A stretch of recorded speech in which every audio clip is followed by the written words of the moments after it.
अस्सलाम वालेकुम नाज़रीन, आप देख रहे हैं प्रोग्राम रियासत और अवाम और मैं हूं मारिया जदू। नेशनल क्राइम एजेंसी के अहम फैसले के बाद शहबाज शरीफ फैमिली का बड़ा जश्न अपनी बेगुनाही और बर्रियत का ऐलान करते हुए न सिर्फ मुबारकबादें देने और लेने का सिलसिला शुरू हो चुका है, बल्कि कारकुनान ने भंगड़े की थाप पर रक्स करते हुए मिठाइयां भी तकसीम करना शुरू कर दी हैं। अपोजिशन लीडर शहबाज शरीफ और उनके बेटे सलमान शहबाज के खिलाफ मशहूर जमाना मनी लॉन्ड्रिंग केस में उनके खाते मुंजमिन करने के अहकामात को कलअदम करार देकर खाते बहाल कर दिए गए हैं।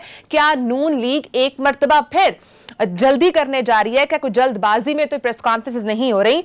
और इसके साथ साथ जो ये केस जिस तरह से बताया जा रहा है और ये असल में हकीकत में मामला क्या है, इसके ऊपर अंदरूनी कहानी, इनसाइड स्टोरी आपके साथ आज के प्रोग्राम में शेयर करेंगे। उसके साथ साथ नाज़रीन प्रोग्राम के दूसरे हिस्से में डिस्कस करेंगे पाक फौज पर झूठे इल्जामात लगाने वालों की अब खैर नहीं है। हुकूमत ने फौज के खिलाफ झूठा प्रोपेगेंडा करने के जो भी लोग होंगे उनके गिर्द कानूनी शिकंजा तंग करने का फैसला किया है। आपको बताएंगे कि मुसल्लह अफवाज के खिलाफ प्रोपेगेंडा करने पर कौन कौन सी सजाएं तजवीज की गई हैं, आपके साथ प्रोग्राम में शेयर करेंगे। उसके साथ साथ नाज़रीन प्रोग्राम के आखिरी हिस्से में 7 साल की जेल या बाइज्जत बरियत मरियम नवाज केस फाइनल मरहले में दाखिल होने जा रहा है। नैब की अहम दरखास्त पर मरियम नवाज को नोटिस जारी कर दिया गया है। 6 अक्टूबर की समाअत इस वक्त अहमियत इख्तियार करती जा रही है। उसके साथ साथ प्रोग्राम में डिस्कस करेंगे सुप्रीम कोर्ट में रहीम यार खान मंदिर पर हमले के केस की समाअत का अहवाल भी प्रोग्राम में आपको बताएंगे। नाज़रीन प्रोग्राम मेरे साथ मौजूद है सहाफी तज्जियाकार और सहाफी तज्जियाकार अदील वड़ाइच, और नाज़रीन मुझे बरतानिया से सीनियर जर्नलिस्ट इरफान हाशमी भी प्रोग्राम में ज्वाइन करेंगे। उनसे भी पूछेंगे कि नेशनल क्राइम एजेंसी का जो पूरा बैकग्राउंड है इस मनी लॉन्ड्रिंग का केस का वो क्या है। लेकिन अदील प्रोग्राम का आगाज मैं आपसे करूंगी। मुझे बताएगा कि नून लीग ने जश्न मनाना शुरू कर दिया है, ट्वीट्स आ रही हैं, प्रेस कॉन्फ्रेंसेस भी हो रही हैं। आपको लगता है कि जो फैसला आया है उसके ऊपर ये जो जश्न अभी मनाया जा रहा है ये ठीक है, या कल को फिर उनको रियलाइज होगा कि ये पहले हो गया, जल्दबाजी हो गई है? जी मारिया, जिस तरह आपने कहा कि शायद नून लीग ने इस मर्तबा भी मिठाई खाने में जल्दी कर ली, नहीं, इस दफा जल्दी नहीं की गई।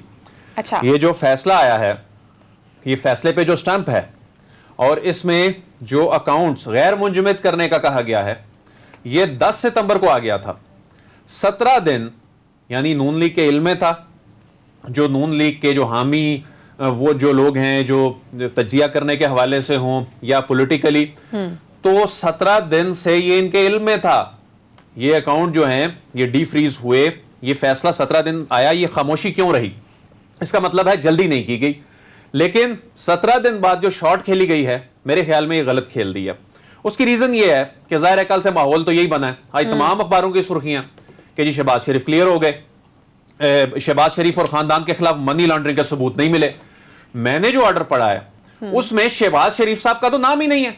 बिल्कुल, शहबाज शरीफ साहब का केस जो है ये बरतानिया में चल कब रहा था, उसमें शहबाज शरीफ साहब का नाम ही नहीं है। जो 2 नाम मैंने पढ़े हैं उसमें एक जुल्फकार साहब का नाम है, रॉयल बैंक ऑफ स्कॉटलैंड में जिनका अकाउंट था, और एक सुलेमान शहबाज साहब का नाम है जिनका बार्कलेस बैंक में अकाउंट था।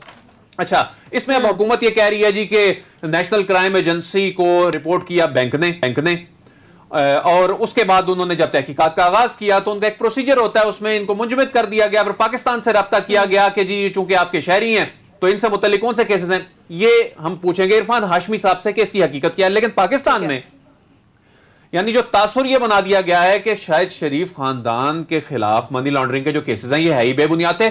असल में केसेस हैं कौन से? अच्छा, नैब में जो शहबाज शरीफ साहब के खिलाफ केस है वो आमदन से जायद असासों का केस है, और ये बिल्कुल उसी नौयत का केस है जिस तरह मियां नवाज शरीफ का केस है, जिसमें इन्होंने साबित करना है कि मेरे ये जो असासे हैं ये आमदन से मुताबिकत रखते हैं, जिसमें वो साबित नहीं कर रहे। अच्छा, इसमें ये टीटीज का जो केस है, ये जो टीटीज का मामला है, जो 6.5 अरब रुपए की टीटीज हैं, जिसमें जो फिक्टिशियस नामों से पैसा यहां पर अकाउंट्स में आता है या फर्जी नामों से जो कंपनियां बनाई जाती हैं उनके अकाउंट्स में आता है, ये एक अलग केस है। साफ पानी का एक अलग केस है, रमजान शुगर मिल का एक अलग केस है। ये तो वो केस है जो नैब में चल रहे हैं, जो नैब में चल रहे हैं। दूसरा केस है जो एफआईए जिसकी तहकीकात कर रही है, जो अदालत में मामला चला गया है, वो 25 अरब रुपए की मुबैना करप्शन का केस है। अब ये 25 अरब रुपए की जो करप्शन का केस है, इसमें ना तो FIA ने कोई ऐसा लिंक डेवलप किया हुआ है बरतानिया के साथ कि जी, ना इसमें वो कह रहे हैं कि जी आपने, ना ही उसका इस केस से कोई लिंक था, ना ही ये जो इससे पहले नैब वाले केसेस की मैंने बात की है, ना उनका इस केस से कोई ताल्लुक था। जो FIA है वो क्या कह रही है? FIA ये कह रही है, जो उन्होंने 5 बॉक्स अदालत में जमा कराए हैं एविडेंस के, वो ये कह रहे हैं कि 2 शहरों में, लाहौर और चिन्योट में अकाउंट खुलते हैं। अकाउंट कितने खुलते हैं? 57 अकाउंट खुलते हैं। 20 लोग होते हैं जो ये अकाउंट खुलवाते हैं। इन अकाउंट्स का इनकी कंपनियों से ताल्लुक होता है, और ये वो लोग हैं जिनकी तनख्वाहें बेचारों की 15-15 हजार रुपए, 20-20 हजार रुपए तनख्वाहें होती हैं। अकाउंट्स खुल रहे हैं और इनके अकाउंट्स में मारिया 55,000 ट्रांजैक्शंस होती हैं। अच्छा। और इनके इल्म में भी नहीं होता इन लोगों के। और इसमें जो 3-4 लोग हैं ना, जो असल में ये सारी कहानी जानते हैं, जो इन्वेस्टिगेशन के दौरान, जिनमें से 2 जो हैं वो अंडरग्राउंड हो गए हैं, एक इनका जो मैनेजर था वो दुबई चला गया। इसमें 55,000 ट्रांजैक्शन में से 15,000 ट्रांजैक्शन ऐसी हैं जो 1 मिलियन से ज्यादा हुई हैं, और ये उन लोगों के अकाउंट्स में हुई हैं जो इनसे वाबस्ता थे, इनकी कंपनियों से, लेकिन इनकी अपनी सैलरीज चंद हजार रुपए थी। अच्छा, इसमें क्या तरीकाकार होता था कि इनके अकाउंट्स में, यानी ये जो 57 अकाउंट थे, ये कलेक्शन अकाउंट थे, इनमें मुख्तलिफ नामों से या कैश के जरिए ट्रांजैक्शन होती थी, और उसमें कोई फोटोकॉपी वाले के कोई शनाख्ती कार्ड इस्तेमाल होता था ट्रांजैक्शन करते वक्त, उसमें कोई PCO वाले का शनाख्ती कार्ड इस्तेमाल होता था। तो यानी ये फेक अकाउंट केस है असल में। ठीक है। और इसमें फिर होता यह था कि जो रकम निकलवाई जाती थी, यानी ये जो 25 अरब रुपया इन अकाउंट्स में आया। जो आप कॉन्वर्सेशन में अब तक समझ रही हूँ वो ये है कि ये एक मशकूक ट्रांजैक्शन हुई जिसके ऊपर ये केस था, ये एग्जैक्टली मनी लॉन्ड्रिंग का एसेट केस था। ये तो 25, यानी ये मनी लॉन्ड्रिंग के जो केसेस पर इल्जामात हैं, उन रकम से बड़ा ये केस है। अच्छा, ये सारा बताने का मकसद ये है, ये सब बताने का मकसद ये है, कल से तासुर ये दिया जा रहा है, और खुद क्या कह रहे हैं जी शहबाज शरीफ साहब, फैसला मेरी और नवाज शरीफ बल्कि पाकिस्तान की भी बरीयत है। यानी आप पर जो असल केसेस चल रहे हैं, आपने एक ऐसा तासुर दिया, और आपका नाम भी नहीं है, आपके खिलाफ तो केस ही नहीं नेशनल क्राइम एजेंसी में वहां चल रहा, आपके तो बैंक अकाउंट का जिक्र ही नहीं है। यहाँ पर केसेस चलते हैं तो कतई ताल्लुक कर दिया जाता है कि हमारा इनसे कोई लिंक नहीं है। आपने जी बिल्कुल, और वहां सलमान शहबाज के हवाले से आप कहते हैं हमारा ताल्लुक नहीं, वो जाने उनका काम। अब आपने तासुर ये बना दिया है कि आप पर लगने वाले मनी लॉन्ड्रिंग के या करप्शन के इल्जामात या बैंक अकाउंट्स वाले, ऐसा लग रहा है ये सब कोई फेक था, लेकिन ऐसा नहीं है। ये शहबाज शरीफ साहब पर जो 4 केसेस चल रहे हैं, इनका उस चीज से कोई ताल्लुक नहीं है। बल्कि इरफान साहब से आप पूछिए कि क्या नेशनल क्राइम एजेंसी वाकई शहबाज शरीफ साहब के खिलाफ तहकीकात कर रही थी, क्योंकि मुझे तो इसमें उनका नाम नजर नहीं आया। लेकिन इरफान हाशमी साहब, 2 परसेप्शन, 2 मौक़िफ़ सामने आ रहे हैं। एक ये कि ये केस दिसंबर 2017 में हुकूमत पाकिस्तान की दरखास्त पर नेशनल क्राइम एजेंसी ने दायर किया था, जबकि हुकूमत ये कह रही है कि NCA की तहकीकात नैब या एसेट्स रिकवरी यूनिट की दरखास्त पर नहीं था। ये 2 मुख्तलिफ मौक़िफ़ हैं, इसमें से कौन सा दुरुस्त है और एग्जैक्टली इसका बैकग्राउंड क्या है? देखिए मारिया, ये जो केस है इस वक्त पाकिस्तान के मीडिया की सीरत बना हुआ है और एक अपने रंग में से पेश किया जा रहा है। ये 2019 के अंदर नेशनल क्राइम एजेंसी ने एक अकाउंट को, 2 अकाउंट्स को जो है वो फ्रीज किया इस ऑर्डर के मुताबिक, और फिर उनकी तहकीकात शुरू हो जाती है। और जब तहकीकात शुरू होती है तो फिर ये हमें ये याद रखना होगा कि नेशनल क्राइम एजेंसी अपनी मर्जी के से किसी भी अकाउंट को बरतानिया में मुंजमद नहीं कर सकती। आपको इसके ऑर्डर्स लेने पड़ते हैं, अदालत के पास ले जाते हैं। जब इन्हें इत्तला मिलती है जो केसेस जिनके ऊपर, जिन अकाउंट्स छानबीन हो रही थी, उसके ऊपर उसे फ्रीज करने के लिए अदालत का दरवाजा खटखटाया जाता है। अदालत इन्हें इजाजत दे देती है कि जनाब 12 महीने के लिए आप अपनी इन्वेस्टिगेशन जारी रखें और मीनवाइल इन अकाउंट को हम मुंजमद करते हैं। अब सवाल ये है कि दरखास्त किसकी थी? दरखास्त जो अब तक जो मौक़िफ़ हुकूमत पाकिस्तान का आया, उन्होंने कहा हमने नहीं किया, और जो मेरी इत्तलात है नेशनल क्राइम एजेंसी राब्ते में थी मुसलसल हुकूमत पाकिस्तान से। लेकिन इनिशिएटिव किसने लिया, इस पर जो है दोनों तरफ के मौक़िफ़ हमारे सामने मौजूद हैं, क्योंकि ब्लेम गेम हो रही है। लेकिन इसमें हमें देखना यह होगा कि असल में जो नेशनल क्राइम एजेंसी का मौक़िफ़ है वो क्या कहता है, और वो उस तरह से अभी तक खामोशी है, कोई मौक़िफ़ सामने नहीं आया। 12 महीने गुजर जाने। ठीक है। अच्छा, मुझे सदीक ये बताएं कि इस वक्त जो जिस तरह के दो मौक़िफ़ की बात हो रही है, लेकिन यहीं पर हुकूमत जो मौक़िफ़ दे रही है कि ये हमारा इससे कोई लिंक नहीं है, ये हुकूमत पाकिस्तान के कहने पर स्टार्ट नहीं किया गया, लेकिन जैसे भी इरफान हाशमी साहब ये कह रहे थे, बात कर रहे थे कि उन्होंने कॉन्टेक्ट किया है, उसमें मुआवनत की ज़रूरत पड़ी, तो पाकिस्तान ने उस तरह से रिएक्ट क्यों नहीं किया या उस तरह से प्रूफ्स क्यों नहीं दिए? देखें, बात यह है मारिया, एक तो वो जो एक शेर भी है ना जिसका मफहूम भी बयान किया जा सकता है कि वो, क्योंकि शेर मुझे पूरा नहीं आता, कि जिस बात का जो है ना वो फसाने में जिक्र ही नहीं था, वो तो वहाँ शेर में था कि ना वो बात उन्हें बहुत नागवार गुजरी है, वहाँ तो नागवार गुजरी है। यहाँ पे फसाने में जिसका जिक्र नहीं है उस पर यहाँ पे भंगड़े की थाप पे जो है वो ढोल की थाप पे भंगड़े डाले जा रहे हैं, रसगुल्ले खाए जा रहे हैं, और एक बार फिर रसगुल्ले खाने में बहुत जल्दी कर दी गई है। और इसकी मैं वजह मारिया आपको बता देता हूँ। देखें, एक केस को अदील वड़ाई साहब और मैं बड़े अरसे से उसको हम देख रहे हैं, गो कि वो लाहौर में चल रहा है, लेकिन उसको हम डॉक्यूमेंट्स जो आते हैं वो शेयर करते हैं, अपने सोर्सेज से बात करके अपने देखने वालों को इन्फॉर्म करते हैं। असल मसला ये है कि अक्टूबर का महीना मारिया बहुत अहम है। अक्टूबर में शहबाज शरीफ साहब की गिरफ्तारी के बहुत ज़्यादा चांसेस हैं। उनका जो मनी लॉन्ड्रिंग केस चल रहा है, जो 25 अरब रुपए की ट्रांजैक्शंस हैं, जो अदील वड़ाई साहब ने बताया कि किस तरह से फेक अकाउंट्स को ले गए, किस तरह से मुलाजमीन के नाम पे ट्रांजैक्शंस हुई। FIA की जो टीम है, डॉक्टर रिजवान साहब और उनकी टीम लाहौर में, उन्होंने मारिया इसमें इतना ज़बरदस्त काम किया है और ऐसे उनके पास ठोस शवाहिद हैं कि शहबाज शरीफ साहब का बचना मुश्किल नजर आता है उसमें, क्योंकि शहबाज शरीफ साहब आज तक कोई जवाब नहीं दे सके। वहाँ पे उनके वकील जो है वो पेश नहीं हो रहे, तारीख पे तारीख ली जा रही है, कोई जवाब, सियासी तकरीरें वहाँ की जाती हैं। और आखिरी समाअत के ऊपर जिस तरह से हमने वो बड़े बड़े बॉक्स देखे जिनमें सबूत लाए गए, और वो जो जिस FIA की टीम को हेड करें डॉक्टर रिजवान साहब, उन्होंने जो रिपोर्ट हुआ, जिस तरह से उन्होंने अदालत को बताया, उससे तो मुझे शहबाज शरीफ साहब की गिरफ्तारी कंफर्म नजर आती है। ये जो सारा एक ड्रामा रचाया गया है पिछले 24 घंटों में, ये ड्रामा क्यों रचाया गया? एक परसेप्शन ये बनाई गई कि जी वो बल्ले बल्ले जनाब बरी होने का फैसला आ गया है, अब तो UK की अदालत ने हमारे हक में फैसला दे दिया है, अब तो हम जो है वो सर्टिफाइड सातिक और अमीन बन गए हैं, मनी लॉन्ड्रिंग से बिल्कुल बरी हो गए हैं। ऐसा नहीं है। और इसमें एक चीज़ आपको, एक तो मैंने आपको वजह बता दी कि इसकी वजह यह है ताकि आप जब गिरफ्तारी हो उस वक्त ये बयानियां आप देखिएगा नून लीग बनाएगी कि वो UK से फैसला आ गया था कि शहबाज शरीफ ने कोई मनी लॉन्ड्रिंग नहीं की और इमरान खान ने यहाँ पे शहबाज शरीफ को गिरफ्तार करा दिया। एक तो वजह ये है। दूसरा, मारिया देखें, फाइनेंशियल मैनेजमेंट यूनिट होते हैं हर मुल्क के अंदर।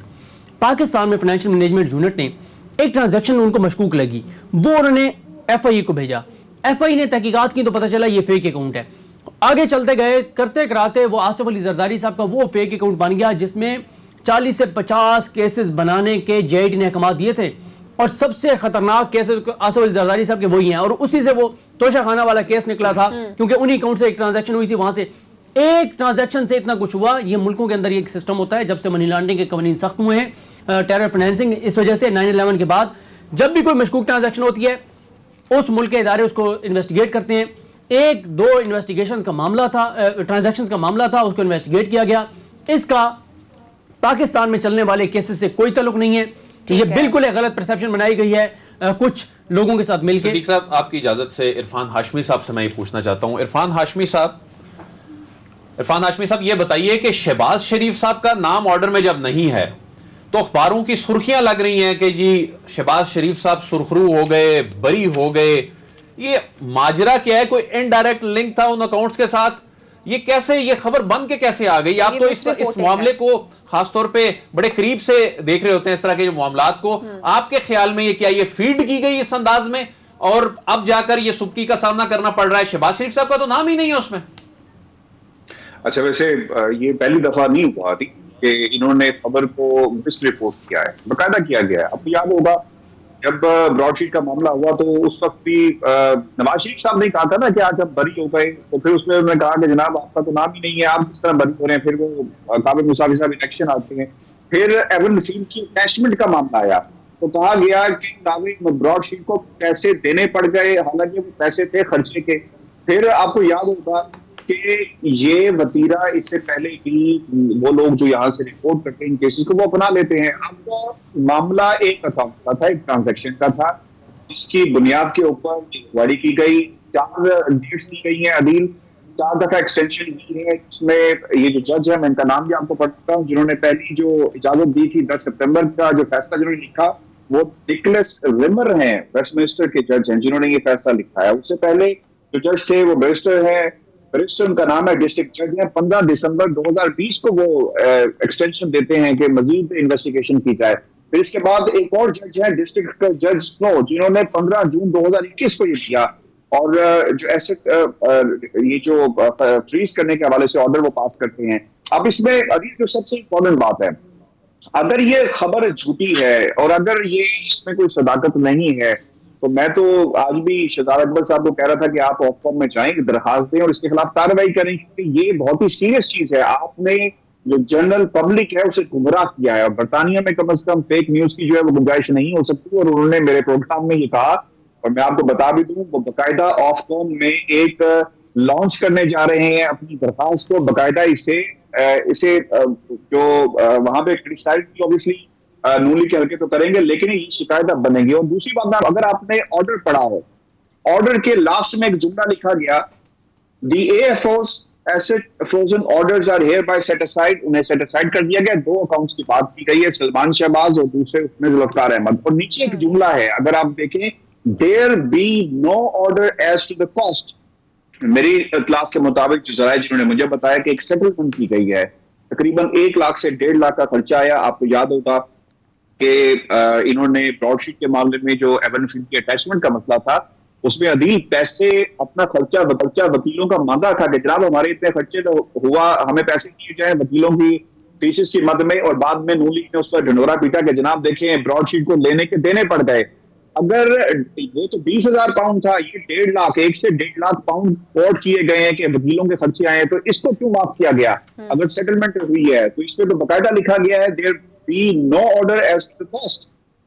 तो इसका मतलब ये हुआ कि ये सिर्फ और सिर्फ एक हॉट वॉश है, स्मॉक स्क्रीन है जो मीडिया के ऊपर क्रिएट किया जा रहा है, इससे ज्यादा इसकी हकीकत कोई नहीं है। और इससे पहले भी नून लीग जो है इस किस्म के औचे हथकंडे यहाँ पर अपनाती रही है, और मैं ये समझता हूँ कि जर्नलिस्ट कम्युनिटी को भी इस खबर के खिलाफ ऑफकॉम में शिकायत करनी चाहिए। ये बताइएगा, अगर चले मान लिया कि बरतानवी हुकाम ने 2019 से कुछ फंड्स को सस्पिशियस जो ट्रांजैक्शंस हुई थी उनको करार देकर और ये इन्वेस्टिगेशन स्टार्ट की, मान लेते हैं, तो क्या हुकूमत पाकिस्तान से इस केस से हवाले से कोई मदद मांगी गई है? और अगर मांगी गई है तो क्या पाकिस्तान ने उस तरीके से कोई प्रूफ्स पेश कर सका है? देखिए, मेरी इतलाफ के मुताबिक बाकायदा एक फाइल दी गई है, ठीक, और उस फाइल को मैंने खुद देखा है कि वो फाइल है क्या, ठीक है, उसमें रिकॉर्ड्स मौजूद हैं, कितनी जो शवाहिद है उन्हें इकट्ठे करके इस फाइल की शक्ल में दिया गया था। और ये आज शहजाद अकबर साहब ने भी ये बात कही कि हम जब इंफॉर्मेशन शेयरिंग करते हैं तो हम मॉरली बाउंड होते हैं कि हम उसको मीडिया पे ना लेकर आए, लिहाजा इसलिए नहीं लाया गया था कि 2019 के अंदर ये कैसे फ्रीज कर दी गई, लेकिन बाकायदा इंफॉर्मेशन शेयरिंग होती रही है। और ये सिर्फ नेशनल क्राइम एजेंसी का मामला नहीं है, बल्कि जहां भी कोई शख्स अगर ऐसी ट्रांजैक्शन मौजूद हो, कोई क्रिमिनल एक्टिविटीज हो रही हो, तो ये सब कुछ किया जा सकता है। अब होना ये था, मैं आपके सवाल को आगे बढ़ा देता हूँ और इंफॉर्मेशन भी आपको दे दूं, कि अगर ये साबित हो जाता कि बाकायदा किसी किस्म का इलीगल काम हुआ है, गलत ट्रांजैक्शन हुई है और मनी ट्रेल देने में नाकाम रहे, तो फिर इसको फॉर्फिचर अकाउंट को कर देना था, यानी नेशनल क्राइम एजेंसी ने इस अकाउंट का सारा पैसा अपने पास मुंतकिल करना था, और फिर यहाँ पर बरतानिया के अंदर क्रिमिनल प्रोसीडिंग का बाकायदा आगाज होता था। इरफान साहब, ये बताएं कि आपने भी ऑर्डर देखा, उस पर जो स्टैंप है, जो तारीख है, वो 10 सितंबर की है। यानी अगर शरीफ खानदान के लिए इतनी बड़ी अचीवमेंट थी सियासी तौर पर या कानूनी तौर पर, ये 17 दिन इसको लेकर क्यों बैठे रहे आपके ख्याल में, और अचानक कोई प्लानिंग के तहत इसको आउट किया गया? आपको याद है बरतानिया में हसन नवाज के दफ्तर पर हमला हुआ और कुछ लोग वहां पे पहुंचते हैं, वाकया जिस दिन का था उस दिन उसको छुपा के रखा गया और अगले दिन बाकायदा वीडियोस रिलीज की गई। नासिर भट्ट साहब, मशहूर जमाना जो राइट और लेफ्ट पे कभी होते हैं, नवाज शरीफ साहब के, उन्होंने कहा कि वो उस घर में क्यों नहीं गए, इस घर में क्यों नहीं गए, वो मेरे पास क्यों आए, और बाद में उस स्टोरी का भी ड्रॉप सीन हो गया। इसे इंजीनियर्ड किया गया। 17 दिन बिल्कुल सही है, 17 दिन पहले ही ने शोर मचाना शुरू कर देना चाहिए था। हर तरह से इस खबर को के एंगल्स को देखा गया कि कहां पर हम इससे पॉलिटिकल माइलेज हासिल कर सकते हैं, पॉलिटिकल फेस सेविंग कर सकते हैं, वो की गई।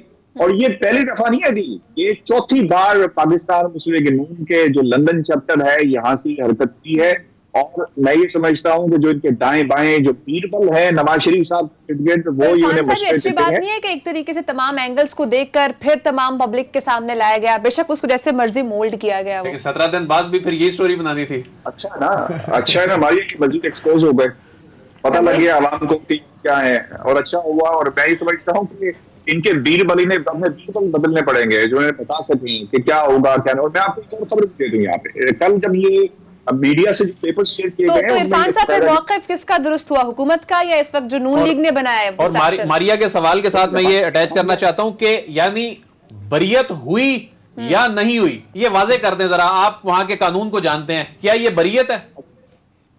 जब सवाल में जिस चीज को आप तलाश कर रहे हैं कि नवाज शरीफ पे शहबाज शरीफ पर कोई इन्वेस्टिगेशन थी नहीं, तो फिर बरियत किस बात?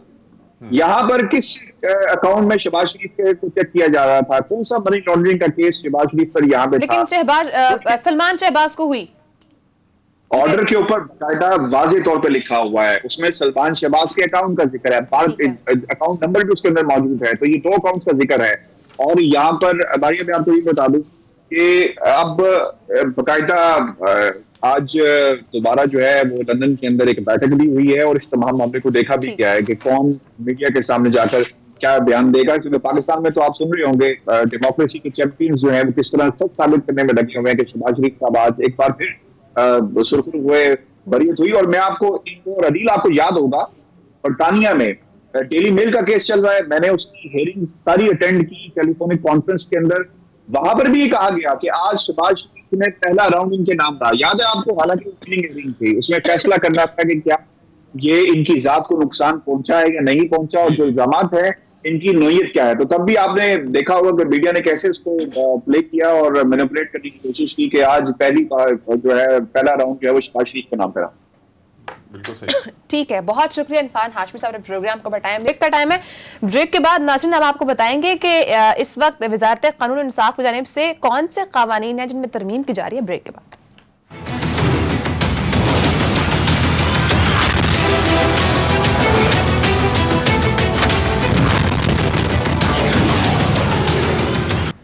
Welcome back. नाज़रीन, कानून और इंसाफ के वफाकी वज़ीर डॉक्टर फ़रूक नसीम ने क्रिमिनल लॉ में इस्लाहात का मुसव्वदा तैयार किया है और इस मुसव्वदे में पाकिस्तान के क्रिमिनल लॉज में बहुत अहम इस्लाहात तजवीज़ की गई हैं। अदील, कौन कौन सी अहम इस्लाहात या कौन कौन सी अहम तरमीम इस वक्त की जा रही है? देखें, ये हमने 7 सितंबर को स्टोरी दी थी कि अंग्रेज़ दौर का कानून पहली मरतबा तब्दील होने जा रहा है और ये सैकड़ों ऐसी तरामीम हैं जो होने जा रही हैं। उसमें एक तो हमने डिस्कस किया था कि जजेस जवाबदेह होंगे, इसमें हमने एक डिस्कस किया था कि जदीद आलात और ये जो टेक्नोलॉजी का इस्तेमाल एविडेंस रिकॉर्ड करने में, इसको उसमें शामिल किया गया है। लेकिन आज जो हम बात करने जा रहे हैं वो मुसल्लह अफवाज के हवाले से है, क्योंकि वैसे तो हमारे आइन में जो उसमें आज़ादी इजहार के हवाले से चीज़ें वाज़े हैं कि आज़ादी इजहार का क्या मतलब है। उसमें आप अदालतों, अफवाज, पाकिस्तान की सलामती, जो ग्लोरी ऑफ इस्लाम, उसके खिलाफ नहीं बात कर सकते। लेकिन जो कानून था, चूंकि ये अंग्रेज दौर का बल्कि आइन से भी पहले का कानून था, अब इसमें एक सेक्शन है 500। ये सेक्शन नंबर 500 जो है वो ये कहता है कि अगर कोई किसी भी शख्स की तज़हीक करे तो उसके लिए मतलब तज़हीक करे, उसकी बदनामी करे, तो उस इंडिविजुअल की शिकायत पर जो फिर मुकदमा चलता है, फिर उसमें मैक्सिमम जो सजा है वो 2 साल के लिए सजा है और उसमें कोई जुर्माना है। लेकिन इसमें पाक फौज के हवाले से, पाक फौज की तज़हीक के हवाले से, इसे बदनाम करने के हवाले से, इसके खिलाफ प्रोपेगेंडा करने के हवाले से जो लोग ये करते हैं, पहली मर्तबा ये ताज़ीरात पाकिस्तान में ये सेक्शन 500 के आगे सेक्शन ए शामिल कर दिया गया है। अच्छा, अब इसमें खबर तो बुनियादी तौर पे ये नहीं है कि ये सेक्शन शामिल कर दिया है कि फौज के खिलाफ भी कोई बोलेगा। अब देखें कि ये हमारा जो दुश्मन है इस वक्त, जो सबसे बड़ा चैलेंज है, वो किस तरह हमारे इंस्टीट्यूशंस पे अटैक कराता है। और जिस तरह आर्मी चीफ साहब ने भी कहा कि हमारे जो अंदरूनी अनासर हैं किस तरह कुछ बैरूनी कुव्वतों के हाथों में ये खेलते हैं और ये हमारे इंस्टीट्यूशंस को टारगेट करते हैं। जाहिर है इस वक्त फौज जो है ये हमारे दुश्मनों को जब चुभती है तो वो इसकी बदनामी और इसकी तस्हीक के हवाले से ये जो कैंपेन, ये सोशल मीडिया का इस्तेमाल होता है, और अब प्रोपेगेंडा करने वालों को सजा मिलेगी। अच्छा, अब इसमें सजा तो मिलेगी ही, लेकिन इसमें जो दिलचस्प तरीकाकार है और मैं समझता हूं कि बड़ा ही जरूरी ये जो चीज है इसमें शामिल की गई है, वो ये की गई है, मिसाल के तौर पे आप जब फौज के अफसरान या आर्मी चीफ के हवाले से या DGISI के हवाले से कोई इस तरह की चीज लिखते हैं, अब वो तो जाकर अदालत में दरख्वास्त नहीं ना दायर कर सकते, वो एक इंडिविजुअल की हैसियत से जब जाएंगे, क्योंकि कानून ने तो उस किताब के मुताबिक चलना है, उसने ये तो नहीं देखना कि जी फलां शख्स के खिलाफ है, कौन बड़ी शख्सियत है, कानून में ये लिखा है कि उस शख्स को दरख्वास्त देनी पड़ेगी, शिकायत करानी पड़ेगी। अब आर्मी चीफ आकर तो नहीं शिकायत जो है वो दर्ज कराएंगे, या DGISI तो नहीं कराएंगे, या कोई और बड़ा अफसर तो नहीं करवाएगा। और अगर कोई करवाता है इस तरह, सपोज अगर कोई ऐसा करता है, तो उससे उन लोगों के एजेंडे को हाइप मिलेगी कि जी ये देखें अदालत में इतनी बड़ी शख्सियत आ रही है। जो इसमें बड़ी चीज ये है कि इंस्टीट्यूशन जो है वो कंप्लेन कर सकेगा, इंस्टीट्यूशन वो केस लड़ेगा, इंस्टीट्यूशन जो है वो जैग ब्रांच के जरिए, जो फौज की ब्रांच है, इसमें वो गवाहान को पेश करने के हवाले से और इसकी जो प्रोसिक्यूशन के हवाले से वो इसमें प्रोसीड करेगा। और यानी इंस्टीट्यूशन जब एक केस को लेकर चल रहा होगा तो ये एक तो इसका अपना इंपैक्ट भी होगा। डिफेम का लॉ तो ऑलरेडी मौजूद नहीं था, तो पहले इंस्टीट्यूशन बेस नहीं कर सकते थे, उसमें नहीं कर सकता था, इंस्टीट्यूशन नहीं आ सकता। कानून में लिखा हुआ है कि जिसकी तस्दीक हो रही है वो अदालत में आए। अब ये बड़ी शख्सियात अदालतों में जाकर केस करें, ठीक है, ये मैं समझता हूं कि बहुत इंपॉर्टेंट है। इसके साथ ही मैं कुछ और चीजें भी इसलिए ऐड करना चाहता हूं कि इसमें एक हिट एंड रन का केस हुआ बलूचिस्तान में, और उसमें वो बड़ी शख्सियत जो है वो बरी हो जाती हैं। अब उसमें होता क्या है कि जब भी आप कोई वीडियो एविडेंस के तौर पर पेश करते हैं कि देखें जी ये तो जुर्म हो रहा है कि फलां शख्स को मारा जा रहा है, इसके साथ फलां कानून की खिलाफ वर्जी हो रही है, ज्यादती हो रही है, ठीक है, उसमें कहा जाता है ये वीडियो बनाई किसने है, उसको बुलाएं, उस पर जिरा होती है। वीडियो बनाने वाला तो मिलता ही कोई नहीं है, वीडियो या CCTV की बनी होती है या जिसने बनाई होती है सोशल मीडिया पर, तो वो उसका जो ओरिजिन क्या है ये पता ही नहीं चलता, लेकिन इतना बड़ा एविडेंस जाया हो जाता है। तो इसमें यह कहा गया है कि जो वीडियो अगर डिस्प्यूटेड नहीं होगी तो उसको एविडेंस के तौर पे कबूल किया जाएगा, और अगर डिस्प्यूटेड होगी तो उसका फोरेंसिक कराया जाएगा और उसको एक्सेप्ट किया जाएगा। ब्रेक का भी टाइम हो रहा है, लास्ट आपसे क्लियर करूंगी कि जो हमारे पॉलिटिशियंस इस तरह की हरकतें कर रहे होते हैं, क्या वो भी इस केस के अंडर आ रहे होंगे, उनको भी सजा होगी? देखें, अब तो किसी को, जिस तरह हमारे एक सियासी जमात के जो कायद कहलाते हैं, वो जिस अंदाज में वो बड़ी शख्सियात का नाम ले लेके उन पर इल्जामात लगाते हैं, अब वो बड़ी शख्सियात क्या दरख्वास्त लेकर अदालत में जाएं कि जी इन्होंने इस तरह हमारी तस्दीक की है, सबूत नहीं है। लेकिन जब इंस्टीट्यूशन बीच में आ जाएगा और ये एक्ट जो इसमें तरमीम हो जाती है इसमें, जो कि होने जा रही है इसमें, तो ये बहुत बड़ी एक जो इसका बहुत बड़ा इंपैक्ट होगा और ये चीजें रुक जाएंगी, रुकनी चाहिए। मेरी वैसे ख्वाहिश थी कि इस मामले पे सदीक साहब भी बात करते, लेकिन नेक्स्ट स्टोरी नाजरीन उस पे बात करेंगे। जो सुप्रीम कोर्ट में केसेस चल रहे हैं और जो इस्लामाबाद हाई कोर्ट में, उनकी डिटेल सदीक से पूछेंगे कि इस वक्त यहाँ पर कौन कौन से केसेस चल रहे हैं, लेकिन ब्रेक के बाद।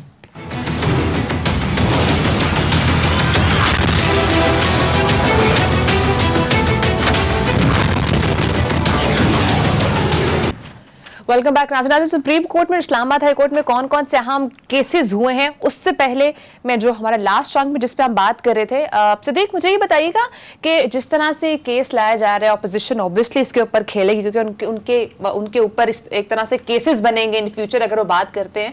तो आपको नहीं लगता है कि ऑपोजिशन फिर आकर ये कहेगी कि फ्रीडम ऑफ स्पीच के ऊपर एक कदगन लगा दी गई है? देखिए मारिया, मसला ये है कि इस वक्त क्यों ये बहुत इंपॉर्टेंट है ये कानून में तरमीम करना। उसकी वजह यह है कि हमने देखा इस्लामाबाद हाई कोर्ट में कुछ केसेस आए जिसमें यह था कि पीका के तहत FIA ने उन लोगों के खिलाफ कार्रवाई की जो पाकिस्तान की फौज पर, पाकिस्तान की फौज की क़यादत पर, इदारे के खिलाफ जो है वो प्रोपेगेंडा कर रहे थे, झूठे इल्जामात लगा रहे थे।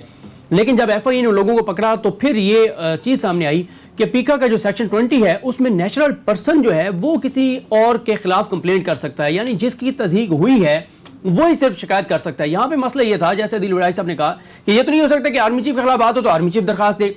अब ये जो मुजवजा जो तरमीम है, इससे ये होगा कि फौज का इदारा और उनका जो डिपार्टमेंट है वो कंप्लेंट कर सकेगा। और ये क्यों जरूरी है? देखिए मारिया, पहले जब हम बात करते थे तो लोग तरह तरह की बातें करते थे कि ये तो पता नहीं खामखा में फौज को सपोर्ट करते हैं, पता नहीं इनका एजेंडा है। लेकिन जब से अफगानिस्तान से अमेरिका गया है और जब से अफगानिस्तान से नेटो फोर्सेस को शिकस्त हुई है और जिस तरह से उन 30-40 मुल्कों के फंड से तैयार हुई जो अफगानिस्तान की फौज ने सरेंडर किया है, उसने ये बात साबित कर दी है कि फौज नहीं लड़ती बल्कि पूरी कौम लड़ती है। और फौज कब लड़ती है? जब पूरी कौम उसके पीछे होती है। जब कौम पीछे ना हो तो फिर फौजें नहीं लड़ा करती। मारिया 30-40 मुल्कों ने जो पैसा दिया था अफगानिस्तान की फौज को, इक्विपमेंट दिया था, वो इक्विपमेंट उनके काम नहीं आया, वो पैसा उनके काम नहीं आया। अगर उनके काम आ सकता था तो वो बाइडेन ने भी कहा जो अवाम उनके पीछे होती। यही हो रहा है पाकिस्तान के अंदर। किसी तरह से पाकिस्तान की अवाम को पाकिस्तान की फौज के खिलाफ कर दो।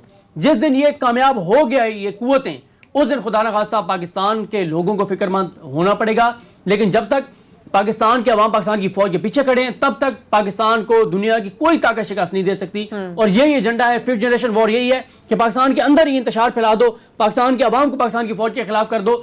देखिए, जो आपने आज़ादी ज़राए की बात की, तनकीद आप कर सकते हैं, आप इदारों के हवाले से सवाल भी उठा सकते हैं, लेकिन प्रोपेगेंडा नहीं कर सकते, झूठे इल्जामात नहीं लगा सकते। ये वो मामला यानी कि डिफेम नहीं कर सकते। नाज़रीन, इस्लामाबाद हाई कोर्ट में सुप्रीम कोर्ट ने बहुत अहम केसेस हुए हैं सिद्दीक, एक तो उनका अहवाल भी बताएगा, प्लस जो सबसे अहम डेवलपमेंट रही, इस्लामाबाद हाई कोर्ट ने एमन फील्ड रेफरेंस से मरियम नवाज से सजा के खिलाफ अपील पर रोजाना की समाअत की दरखास्त पर नोटिस जारी करते हुए 6 अक्टूबर तक जवाब तलब कर लिया है। सिद्दीक, क्या ये केस भी अहम होता जा रहा है और अगली जो थे 6 अक्टूबर को जो दोबारा प्रोसीडिंग होगी वो कितनी इंपॉर्टेंट है? देखिए, ये बहुत इंपॉर्टेंट है। हम मुसलसल इस प्रोग्राम में बता रहे हैं अपने नाज़रीन को कि मरियम सफदर साहबा दावे तो ये करती हैं कि वो केस को चलाना चाहती हैं, लेकिन जब से ये केस मैरिट्स पर शुरू हुआ है 6 मरतबा उनकी जानिब से एडजर्नमेंट मांगी गई है। आज नैब की जानिब से दरखास्त दायर की गई थी। आज सरदार मुजफ्फर अब्बासी साहब, बैरिस्टर उस्मान राशिद चीमा साहब और मौजम हबीब एडवोकेट की जो टीम नैब की जानिब से पेश होती है, ये आमिर फारूक साहब और मोहसिन अख्तर कैनी साहब के पास पेश हुए।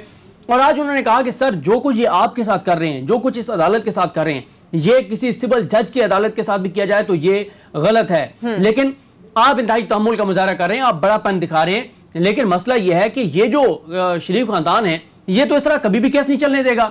उन्होंने ये कहा कि आप इस हवाले से 30 दिन का कानून कहता है कि 30 दिन में फैसला हो, 30 दिन में तो नहीं हो सकता, लेकिन आप इनको पाबंद करें कि ये इस तरह से इसको इल्तवा का शिकार करने की कोशिश ना करें।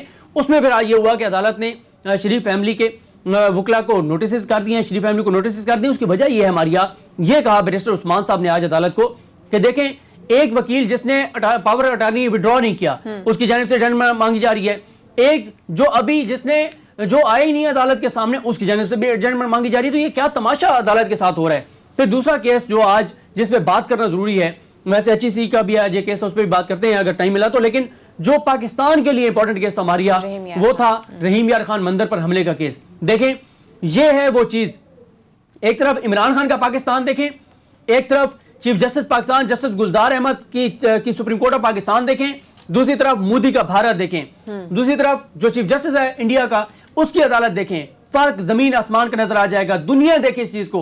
पाकिस्तान में 2 मंदिरों पर हमले होते हैं, पाकिस्तान की रियासत खड़ी होती है, पाकिस्तान के इदारे खड़े होते हैं, पाकिस्तान की सुप्रीम कोर्ट खड़ी होती है, चीफ जस्टिस पाकिस्तान जस्टिस गुलजार साहब 100 मोटो लेते हैं।